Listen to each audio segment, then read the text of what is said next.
From the studios of the WBCR radio station, it's the Bret and Sean Show.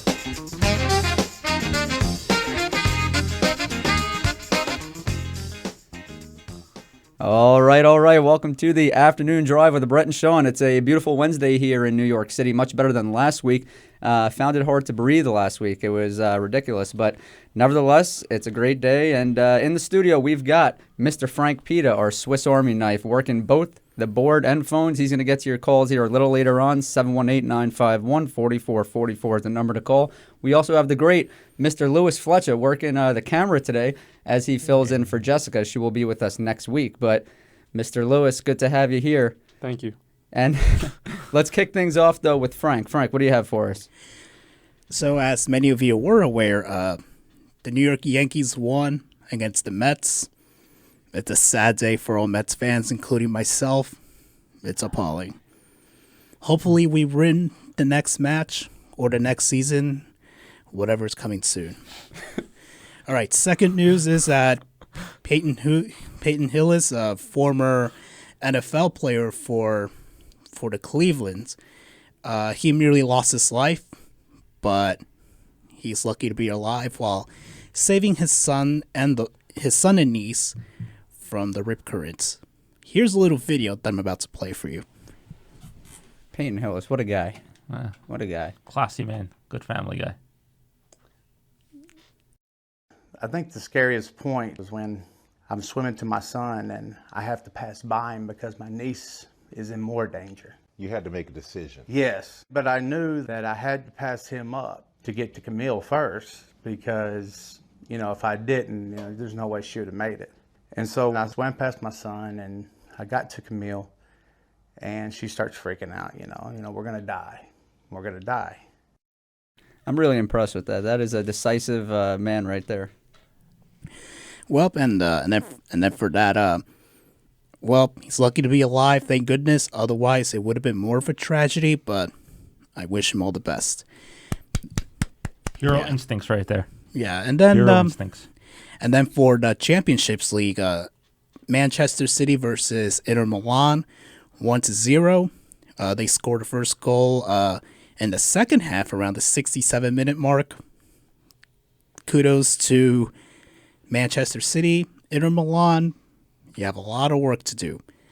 And then finally, as we all know what happened in Game 5, Denver Nuggets won against the Miami Heat in the franchise history.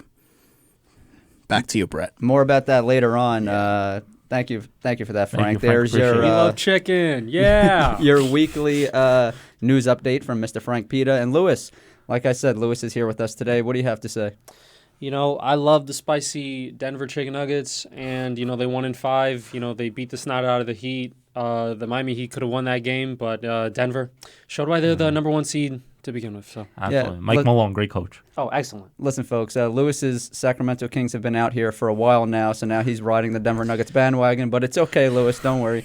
And sitting here to my right, the people that are watching your left, is Mr. Sean Markisic, my co-host. And Sean, how are you doing? Doing good. We got a lot to get to today. Nikola Jokic proves once again why he's the best player in the NBA. Yeah, look, we're going to get to that later on, but I think it's right that we kick things off with the Mets. A disaster this season has turned into. Really shouldn't say it's turned. It's been a disaster all season long. I don't know how the Mets could fix this. There's just too much to fix, in my opinion. But let's kick things off with Game 1 yesterday of that Subway Series, and they blew a 5-1 lead, Sean. They had that game, Max Scherzer pitching, and you go up 5-1 with him on the hill, you expect to win that game. They blew a 5-1 lead in the matter of 15 to 20 minutes, too. The Yankees had the bases loaded, 2 home runs right there, and then to cut it to 5-3 and then take the 6-5 lead an inning later.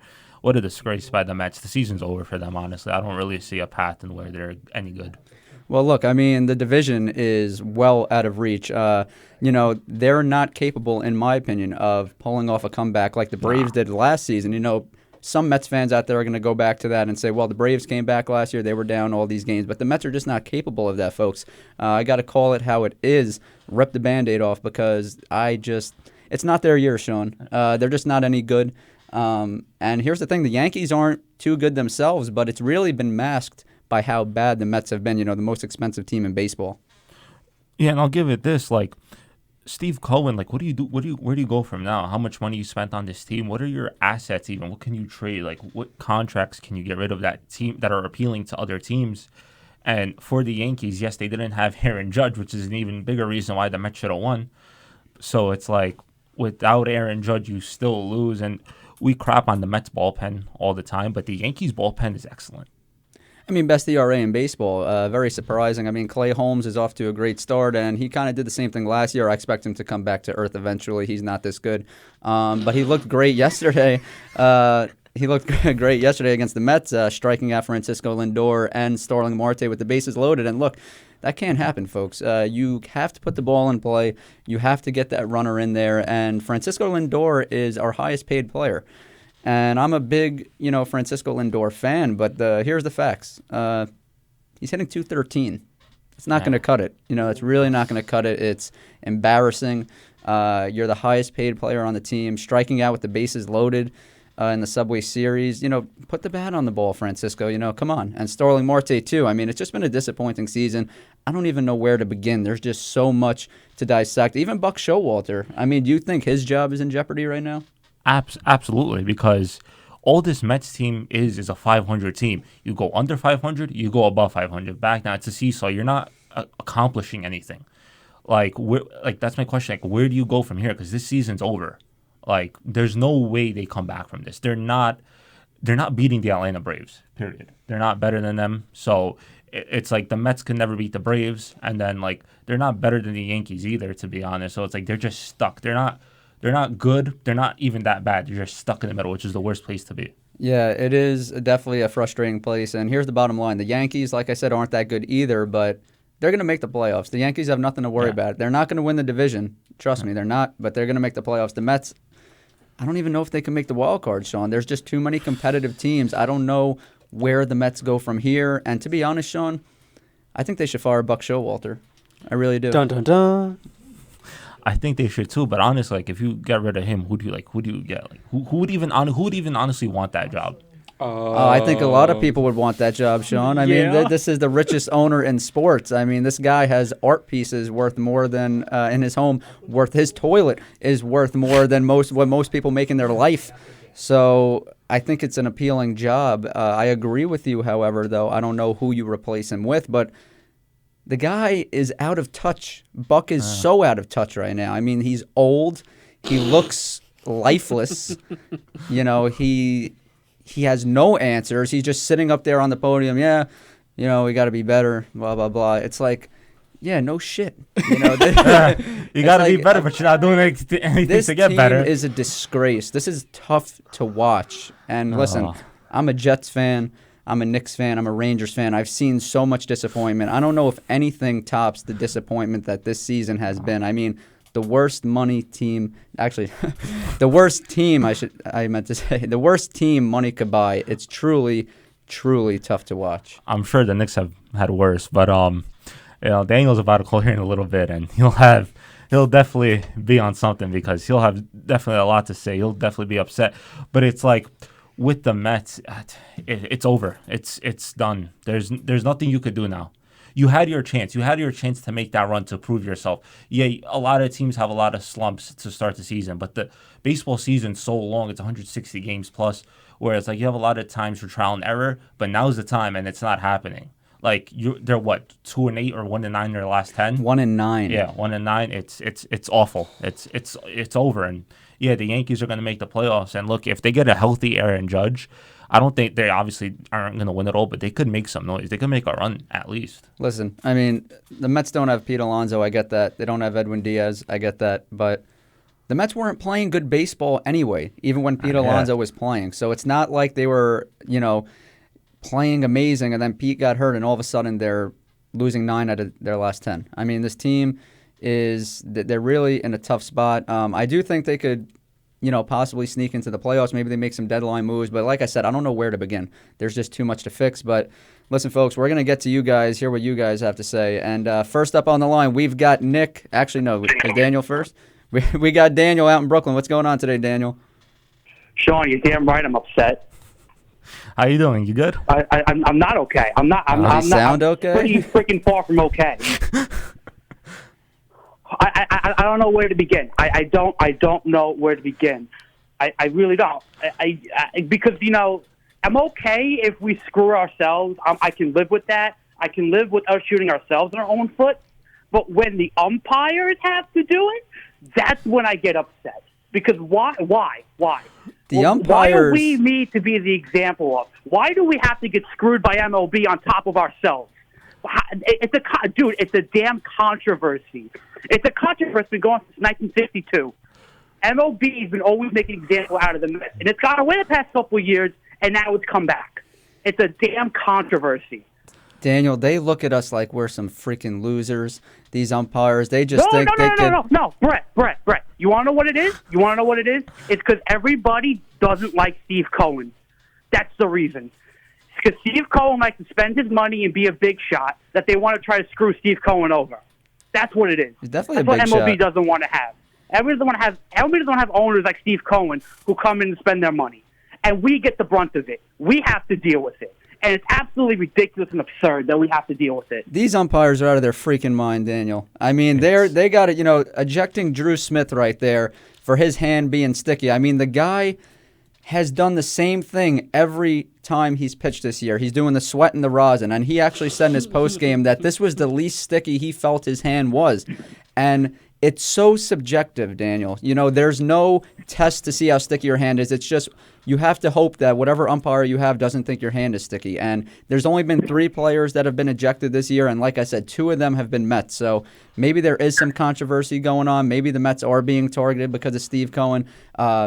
I don't think that's the case, to be honest with you, Daniel, but I do think they have to put a rule in place like they have the pitch clock. I mean, there's a pitch clock. Why can't there be a rule when it comes to sticky stuff? I mean, these umpires are freaking ridiculous. They got their heads up their ass. They don't know what's going on, but they have all the power to. And look, now we're without Drew Smith for 10 days, right? So it's a whole thing. It's not that big of a loss. I mean, I'll give it that.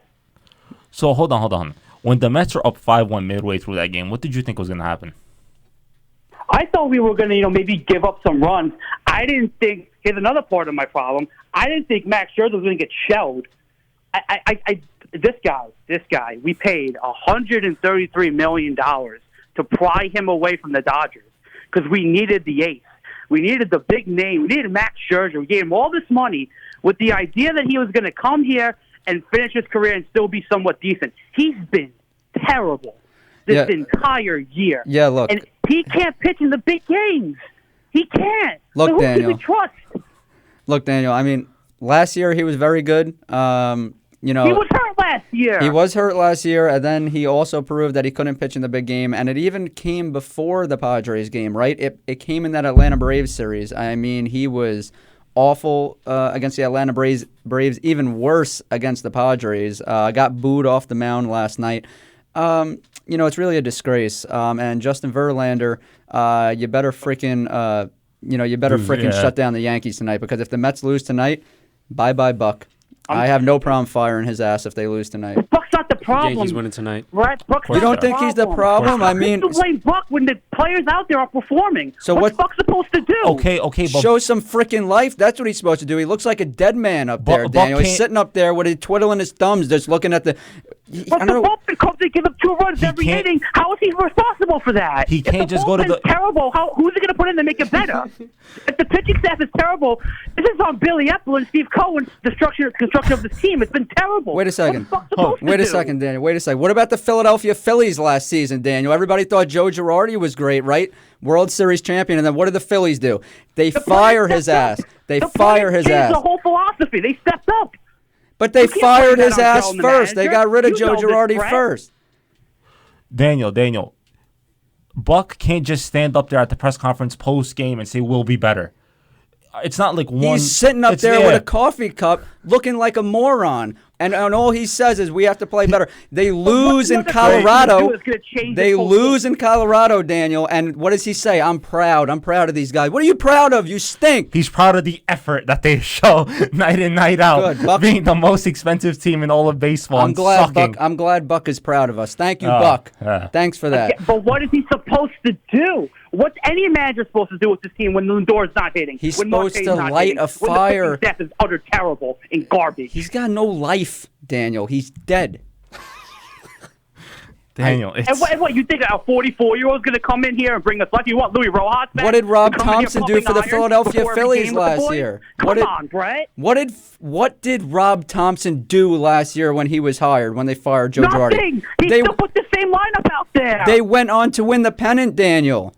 They went on to win the freaking pennant. They were terrible with Joe Girardi. They didn't do anything big. They were the same team. What do you mean they were the same team? They were the best team in the National League. They were in the top 3 in Major League Baseball. Okay, Daniel, you saying they're the same team proves that him as a coach made the team better. It starts with coaching. The coach has to adjust the game plan so that the players can succeed and build wins. You can't just, yes, you could put it all on the players, but you have to make coaching adjustments too. It starts from the top. It starts with Billy Epler, guys. I mean, let's be real. It starts with Billy Epler. Well, he should go and how the team too. was constructed. Get rid of him too. Depth, no bullpen, no starting pitching, and now we look at what's happening. Could we talk about Francisco Lindor for a second, Daniel? I feel like that's getting lost here in the conversation. He's hitting .213. Pete Alonso's out. He has to be the man. He has proven me nothing. He hasn't proved anything. You cannot strike out the bases loaded in that situation. You can't. You cannot. There's no way. You missed 2 balls down the middle. His bat speed looks a little slow this year, Daniel. He looks lost, guys. He's not that same player that he was in Cleveland. His bat, I think maybe he's trying to hit the home run ball too much. Maybe he's pressing. Maybe because he's struggling so much, he thinks that. But Lindor's never been seen as the guy. Lindor's always needed help around him. And when you don't have protection behind him, he's going to struggle. When you don't have Alonso, when you don't have Marte hitting ahead of him, and you don't have this lineup constructed around him the proper way, he's not going to succeed because he's not a 250 hitter. He's not a 30 home run guy. He's a 250 hitter. Come on, Daniel. He's a 250 hitter. Come on. Daniel, he's a good player. And with Alonso out, he needs to be the one to step up. You've seen that all in sports history. Like when your top player goes out, the next guy up on the team construction needs to be the one to step up or your team's not going to succeed. And this is baseball. This isn't basketball where one big guy goes down and you're kind of effed. This is baseball. This is a 25-man roster with the pitchers. You need to be able to step up when one guy goes down. There's no excuse. And I agree with that, but I think that there's an expectation on him that he can't meet because he just can't. He's not that player. Well, he was a fantastic player in Cleveland. He was great. He was amazing last season, and maybe he does turn around. But I'm just frustrated with him right now, and I'm one of those people that I'll call you out on it, and I'll be honest, and I'll be objective. And he hasn't been good this year. That's the bottom line. I think nobody's been good this year. Who's been the same player this year? Daniel, is it over for the Mets? Yeah, I mean, I'm ready to call it a rebuild year. I'm ready to trade Canna and Escobar and all these veterans and bring in Carrasco and bring in a young prospect. I don't care who. Just, I'm done. I'm over them. I'm over all these old players. I'm over this team stinking. If it's going to stink, I'd rather us lose and get a good draft pick than have to watch this garbage every night. Well, look, we'll see what happens. They definitely got to inject some youth into this team. The Mets haven't done anything right this year. The only thing they did right was not bringing back Jacob deGrom, and that's literally it. But we appreciate your call as always, Daniel, and hopefully the Mets could turn it around. But we'll catch you next week. Hopefully in a better mood. Yep. See you. I doubt it. We'll see. All right. Take care, guys. We'll see you, Daniel. Take care. Next up, we got Nicky out in Brooklyn. What's going on today, Nick? Nick, are you with us? Do you guys know why Epler is still the GM of the Mets? Let's hear it. Because he brought Otani to the Angels, and the Mets think he might pull that off for them. Excellent point. I actually really like that point. If the Mets don't bring in Otani in the offseason, he's gone. As far as Buck goes, yeah, as far as Buck goes, if they lose tonight, Buck has got to be fired. You give the team over to Joey Cora for the rest of the season. Whatever moves you make now are for next year. This season's over. Okay. Now remember, in the 1970s, the Cincinnati Reds traded 5 players for Tom Seaver. That's what we have to do with Artie Moreno. We'll give him the 2 old guys, Max and Justin. We'll give you Lindor, and we'll throw in Marte, too, if you want him, for Otani. What do you think? That's interesting. That is interesting because you look at the Los Angeles Angels, and they're a team that always seems to need pitching. Now, it's really complicated, Nick, to be honest with you. but it's not far-fetched in a weird way. I'll get back to you on that one. Like, does Otani himself, if you trade away all those pieces, does just adding Otani like make the team better? That's the thing, because if you go all in on him, you have to have some reassurance that they're going to be much better than they are now. I mean, well, listen, I loved Tom Seaver back in the day, but Otani is better than Tom Seaver because he hits too. He's two players in one. I mean, that's a hot take right there, saying Otani's better than Tom Seaver. But I get your point that he is a 2-in-1 player. But that trade is something that I really would consider, just because Marte, let's face it, he's dealing with a neck injury. He's been dealing with something all season long. He's just not the same player that he was, and we know he's better than this. All Mets fans know he's better than this. He's clearly dealing with something. Max Scherzer and Justin Verlander, I love them, but like you said, when you bring in, and also Lindor, but when you bring in a guy like Otani, you're getting two superstars in one. So even though it's a 4-player package, I don't really count Marte, just because, like I said, I think he's dealing with an injury and he's not the same. So it's really a 3-for-2 type of thing. And, I think it would – I don't think it's as crazy as it seems. I really don't. And, maybe build around Otani, build around Alonso. Sanga's look good in the rotation, like Daniel said on the last call. Get younger, bring in some new faces, because this team needs this team doesn't have an identity. That's another problem. Exactly, because at least if you go young, if you do commit to the rebuild, you have something to look forward to. And then bringing Otani in, maybe he's the one that helps lead those young guys into like actual winning situation, as opposed to them just get used to losing, which most rebuilding teams do. So maybe bringing in Otani would help benefit the young guys by building them around in the winning culture. Well, Nick, I want to push back on one thing that you said, though, and also Sean. He can lead the baby Mets. Well, yeah, I mean, I do want to give some pushback here, though, because Otani hasn't won anything. Let's be real. He hasn't made the playoffs. He hasn't won a World Series, obviously. So, at least Verlander, Scherzer, Lindor, those guys have track records. Is Otani better than all those guys? Yes, he is. But has he proven that he could lead a team and lead them far? He plays with a guy named Mike Trout. Let's not forget, one of the best players in baseball, and they haven't been able to do anything. So, would it be exciting? Yes. Would it bring some juice? Yes. Would it sell tickets? Yes. But would it result in more wins? I'm not so sure. That's to be determined. Yeah, that's the thing, because you have to be certain that. No, I think you're wrong about that. I think Otani would result in more wins. But the trade you just proposed, you're giving up so many pieces for that one guy. You have to be sure that you're going to win. And is Otani that guy? He's a star, but he's not a next level top tier guy. Well, I'm not sure about that, Sean. I think he's. Do you guys even watch any Angel games? I mean, come on. Absolutely not. Why would I watch an Angels game?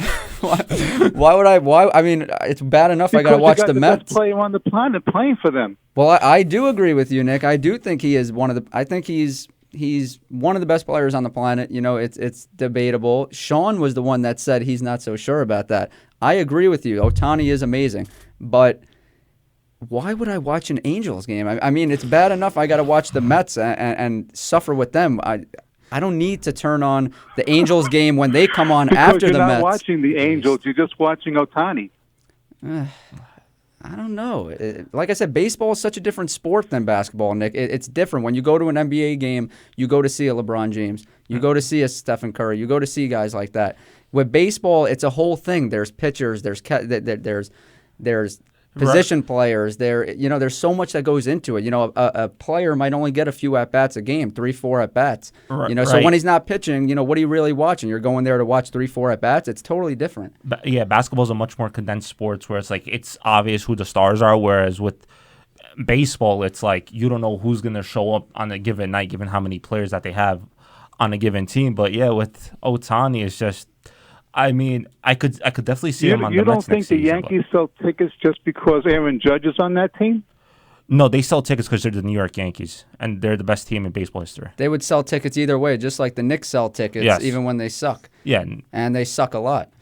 And but I think they sell more because Judge is in the lineup. Absolutely. I mean, I said it, Nick. I said that with Otani. Would the Mets sell more tickets? Absolutely. But I'm just not so sure with giving up what you want to give up.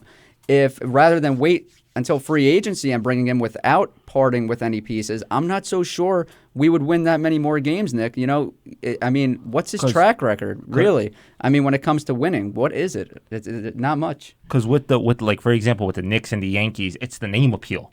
All right, you know who those teams are. The Knicks could absolutely suck, whereas the Nets bring in KD, Kyrie, and the Knicks are still a bigger team. The Nets got to do buy one, get ones, even when they get Kevin Durant and guys like that. They got to do popcorn sales. Exactly, whereas the Knicks have Lance Thomas starting with Chris Copeland and Cole Aldridge, and the Knicks will still sell more tickets. That's really what it is. It's the name value that the Knicks and Yankees have that, for example, the Mets don't. And Nick, you know that better than anyone, believe me, because you were a Nets fan when they had those guys, and you even admitted that it was a shit show. It was. Well, I thought we were going to win at least one championship from that, and I'm still burned over that. Well, you and all of us. But those guys didn't want to play for us. I think KD did. I just think that Kyrie's so toxic that he just KD did what Kyrie, and then they brought in DeAndre Jordan. Got what was his name? Kenny Atchison fired for no reason. James Hamburger, who was Brooklyn wasn't glamorous enough for him. KD and Kyrie wanted to take over the team. Well, Kyrie is a cancer, and Dallas is going to find that out. Oh, they already found that out. He's going to stay in Dallas. He's going to resign at this point, because honestly, unless he goes to Lakers, which I don't know what's going to happen because they have all those LeBron rumors to Dallas, which is complete bullshit from the start. So he's going to stay in Dallas. It's not going to work, though. Him and Luka can't connect at all. No, Kyrie's disgraceful. He's freaking awful. And one more thing about the Mets. Let's hear it. What's up? Please do not give me an experienced manager next year. Well, if you rebuild, I don't want someone to come to New York and cut their teeth with the Mets. Well, we need an experienced manager, like you said, but I don't know if we need an as experienced manager as Buck Showalter, because, like I said, he seems out of touch, Nick. I think you agree with me on that. He seems like just lifeless. Does he not? Oh, yeah, no. Buck has to go. Yeah. And it's a shame. Great manager. He's got no answers. Yeah. He never won. Anywhere he's managed, he never won a World Series. This is true. So what gives us the confidence that in today's age, with all the new analytical stuff and the way baseball is played nowadays, what gives you the confidence that he could do it now? It might be even more difficult for him now than it was back then. So, we'll see what happens. I agree with you. Well, I'd rather have Don Mattingly than I don't want Carlos Beltran. Well, Don Mattingly is interesting. He absolutely loves baseball. People wonder why why he took the assistant job instead of a head coaching job in Toronto. But I think it's just because he loves the game of baseball. He just wants to be there around the game. And he is younger than Buck is. And it would be nice to have a new voice. So I see where you're coming from on that one, Nick. Anything else Mets related, or is that it? No, I'll talk to you next Wednesday when we're talking about the new Mets manager, Joey Cora. All right. Well, we're going to save that. And we'll see if they could get a win tonight, finally. We'll quote you on that one, and we'll talk to you next week. We appreciate the call, as always, Nick. Nick, you there? Okay, take care, guys. Right, we'll catch you next week. See ya. See ya. All right, next up on the phone, we've got Lewis out on Long Island. What's going on today, Lewis? Hey, Brett, what's going on, man? What's going on, What's up, Louis? Man? How you been? Yep. Hi, Sean. How are you? I'm happy I got to call into the show. You caught us just before the break. Thank goodness I caught you guys on time. Just finishing my exam. But anyway, a lot of people, I realized in the wrestling circle for WWE, a lot of people are really concerned about Cody Rhodes. Why isn't he fighting Roman Reigns? What are they doing? Now he's fighting Dominic Mysterio.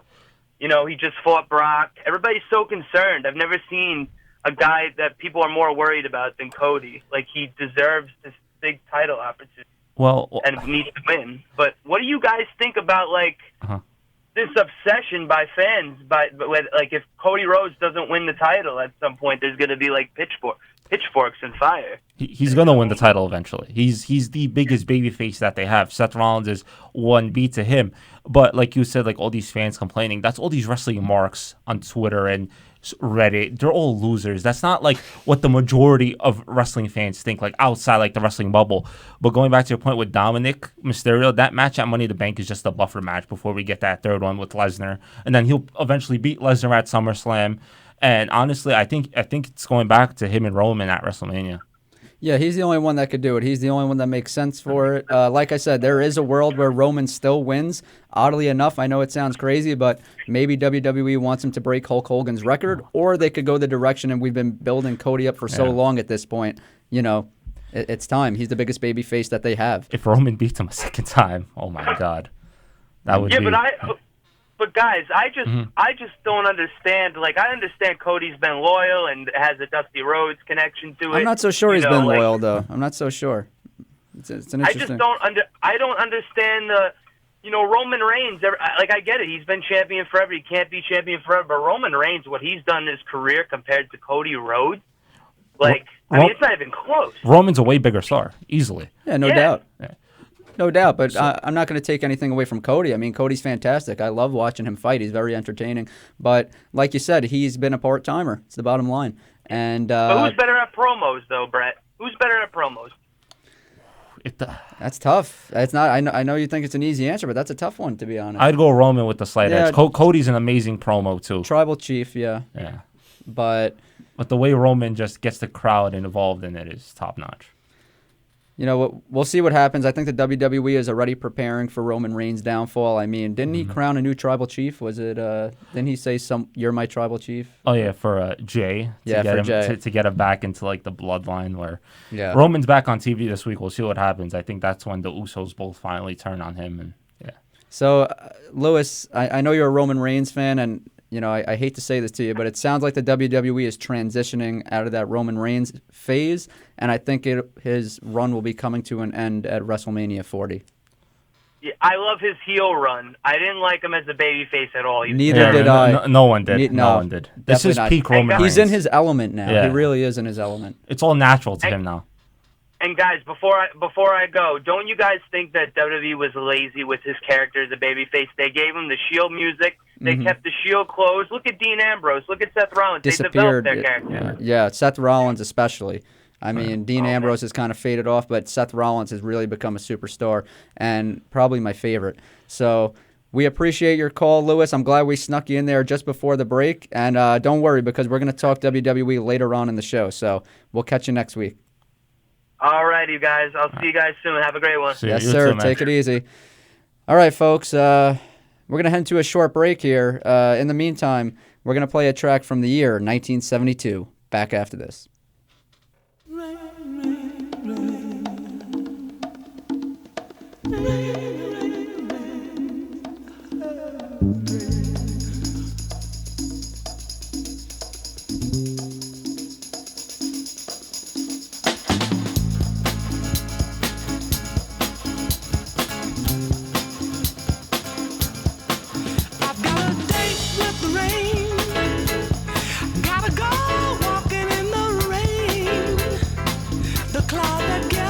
Skies gather in my eyes.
All right, we're back. Sorry about that. I was just fixing my headset. I don't know what happened. That was weird. But anyway, we're going to transition here a little bit and focus on the NBA and Denver Nuggets, NBA champions for the first time in their history, absolutely dominated the Miami Heat.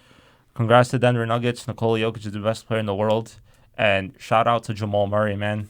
Tore his ACL, came back, and was able to prove why he's one of the best guards in the league. That guy, when he gets hot, when he gets going, he has such a heat check. But on to the Miami Heat. Look, they couldn't get going in that Game 5. There was just possessions in that fourth where it got close. And, yes, Jimmy Butler did get going at the end. But the whole series, it looked like Jimmy Butler was just off.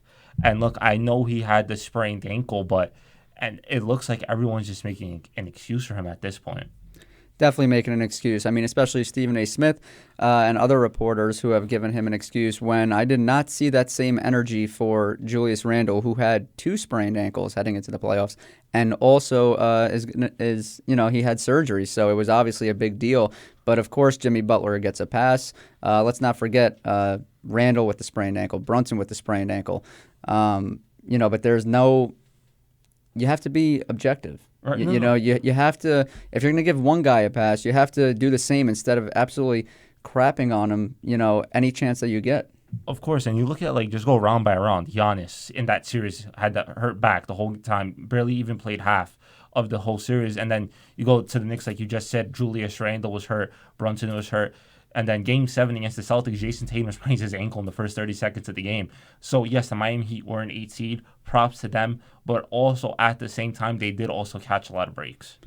They did. And, obviously Game 5 happened more recently. But in Game 4, I think it was a missed opportunity because, let's not forget, Jamal Murray shot 5 of 17. Right? Jokic was in foul trouble. Joker was in foul trouble, not only 23 points, but, for him, only 23 points and 4 assists. Usually he's a 10-assist type of guy. Right. Here's the problem, though. And even the Heat out-rebounded the Denver Nuggets, but here's where they lost it. They let the role players really explode for Denver. Aaron Gordon was tremendous. Bruce Brown, tremendous. Gordon with 27 points, Brown with 23. We spoke about this, Sean. Mm-hmm. Which role players were going to step up in this series?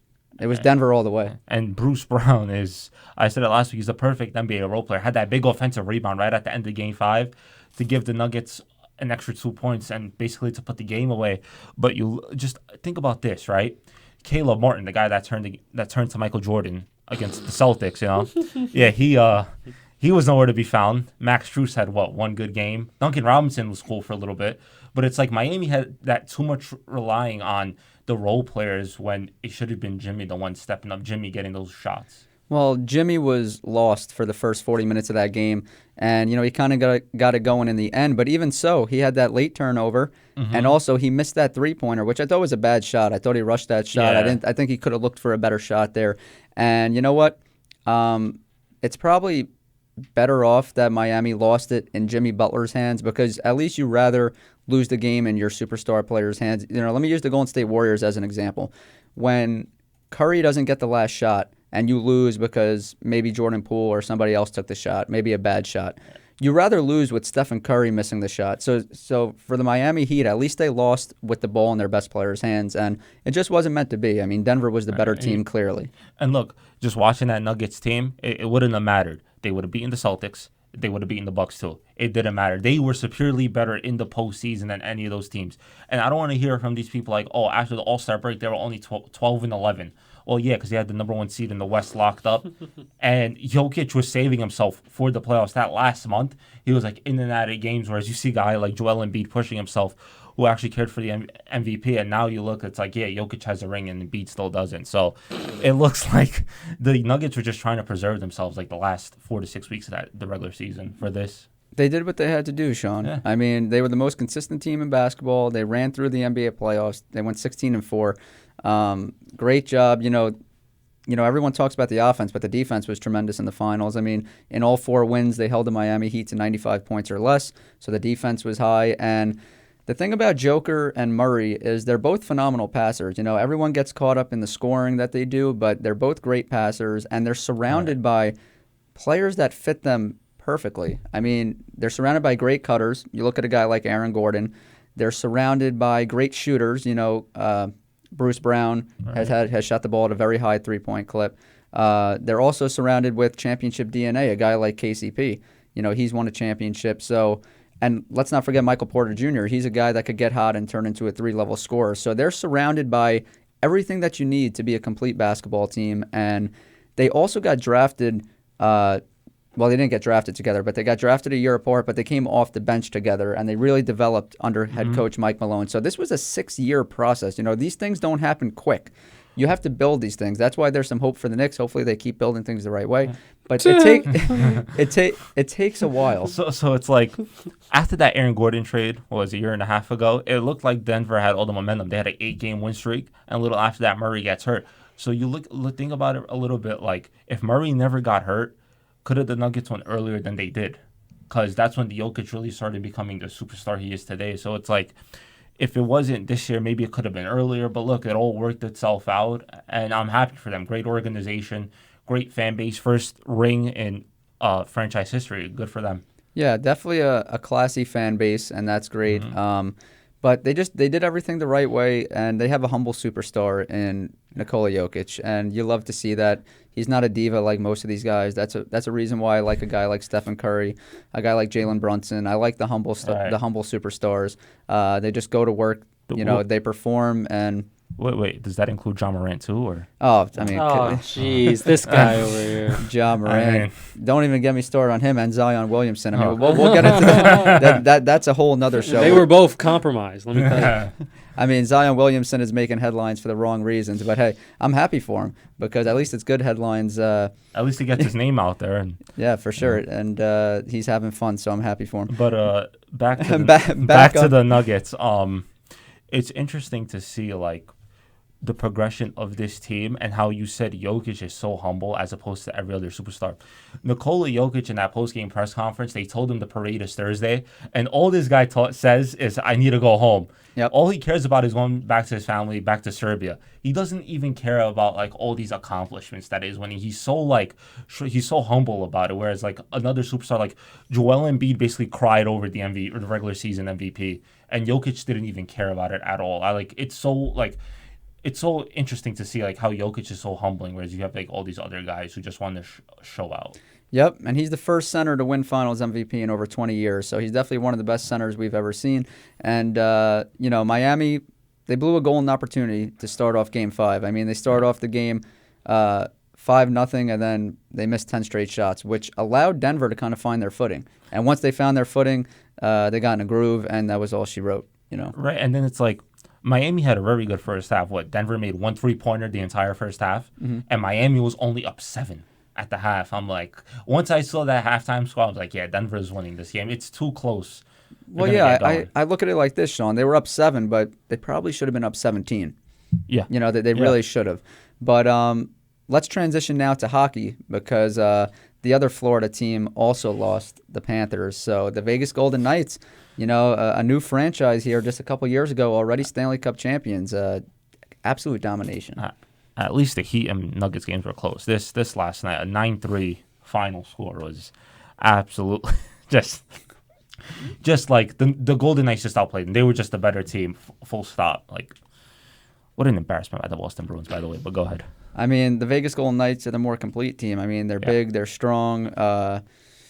They protect the middle of the ice, which creates problems for the Florida Panthers, and they just have to work around the edges and from the outside. And even when they do get in the middle of the ice, the Vegas Golden Knights have a goaltender named Aiden Hill, who has been absolutely tremendous, and he really deserves a lot of credit here. He was not even a starter to start the season. They're just a much better team, and I'm really not surprised that the game ended the way it did yesterday. No, I'm more surprised that the Panthers were able to win a game, honestly. Like, this could have easily just been a sweep, but it's they were at home, they had all the momentum, and they just, right from the get-go, just took over. Well, their superstar player kind of set the tone. Matthew Tkachuk for the Panthers was off this series. He didn't look the same. He was obviously dealing with something. In the playoffs, usually guys are dealing with stuff. You see it in every sport. It's late in the year. It's a physical sport, really is. So Tkachuk did not, perform well. Clearly injured. He got hit big in Game 3, and that kind of set the tone. When your superstar player gets off to a rough start like that, It kind of trickles down. And, Sean, we both spoke about it. Game 1 was such an important game, especially for Florida. They were underdogs in this series, and they had to establish themselves in Game 1, and they just did not do that. They had to keep the mojo and the momentum alive. And once the Golden Knights, kind of like Rocky, it's Rocky against Drago, and once Drago's bleeding, you see that he's human. Right. And that's what the Knights saw, because they were probably a little on their toes, that they see that the Florida Panthers are beating the best teams in the Eastern Conference and beating them bad. Exactly. They're just running through the Eastern Conference as an 8 seed, and now they had that chance because, yes, they're not the better team on paper, but they had all the momentum. They had, like what you said, all the mojo, and they just never capitalized on this series. And once that happened, after Game 1, I knew right away, this series is over. They had no shot right from the get-go. Yeah, and that mojo, it's important because they beat the 1, 2, and 3 seed in the East, really fabulous teams. Yeah. And one of those teams had the best season ever. Best season in NHL history. Yeah. So once they broke the Panthers and brought them back to reality in Game 1, I knew it was going to be tough for them. The Panthers really looked like the 8 seed that they were during the regular season in this series, whereas in the previous 3, they were over-accomplishing what they were. The only shot that the Panthers had to salvage this series was Sergei Bobrovsky stealing a couple games because he was the hottest goalie coming in, and he just did not do that. He was uncomfortable as well, and Vegas puts a lot of pressure on you. Like I said, they're big, strong, they're fast, and they're a well-constructed team like the Denver Nuggets. They don't turn the puck over in the offensive zone, and they play very physical in the defensive zone, surrounded by backed up, I should say, by an awesome goalie. He really has been. And even when that game was over, they were up, 7-2, 8-3. They're still being aggressive. They're not giving up the last 2-3 minutes of the game. They still had 1 goal. And it's like they were still being aggressive start to finish. So it's like they were clearly the better team. They deserved to win. And for the Florida Panthers, great job getting to where you did, like the Miami Heat, but they were just completely outclassed. They had no business being there, it looked like. Yeah, definitely deserve some credit and acknowledgement. But like you said, they never took their foot off the gas pedal. Even the coach, you saw him running up and down, the bench, and he was when the game was out of hand, he's still upset because he sees his team getting a little lackluster, taking it for granted. But he wants to keep pushing, and it's really good for him because he was fired and pushed out the door by the Boston Bruins last year, and that's when he became the Vegas Golden Knights coach. So a little revenge for him, getting a Stanley Cup in his first season as coach. So good for him, but.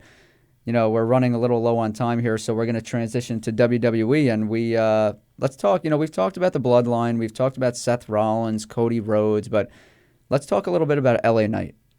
LA Knight, yeah. LA Knight is fantastic. I actually looked it up yesterday. He's 40 years old. He's been in wrestling for a while.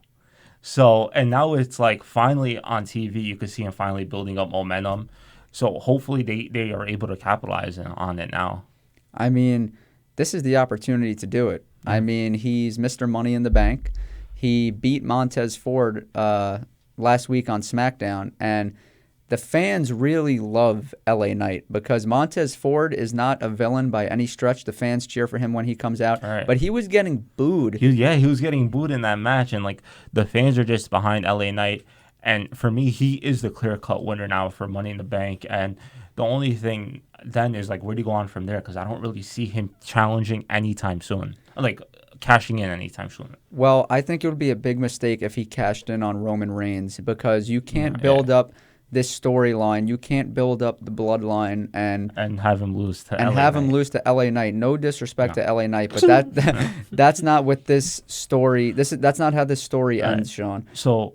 For LA Knight, it's like, yes, win Money in the Bank and build up your character, win matches, and just they should have him cash in after WrestleMania. Like when Rollins and Reigns lose both their titles, just have him cash in there. What I don't want to see, what WWE has a tendency to do, which I don't like, is they'll have the Money in the Bank holder just lose matches left and right on TV because they think of it as like, oh, you have the briefcase, so you have a guaranteed title shot, so you don't really need the wins, which is stupid because it just makes the guy holding the briefcase look like a complete joke, which I hope they don't do.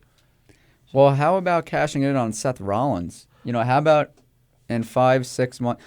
Seth Rollins is going to get a lengthy run. He's not going to get a crazy run, like a Roman Reigns or somebody. But he deserves at least, I'd say, a 6 month. Would you say a 6 month reign? A 6 month run.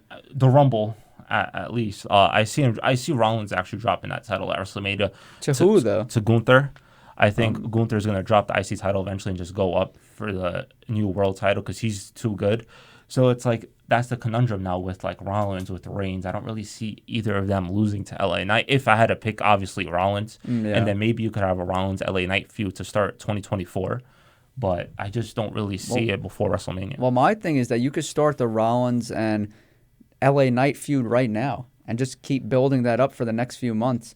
You know, I know Rollins is feuding with some other guys right now, but how about, you mentioned Gunther, how about LA Knight cashes in on Gunther, takes the IC title, and then Gunther builds himself up for a match against Seth Rollins? Because you said you could see Gunther taking the title away from Rollins.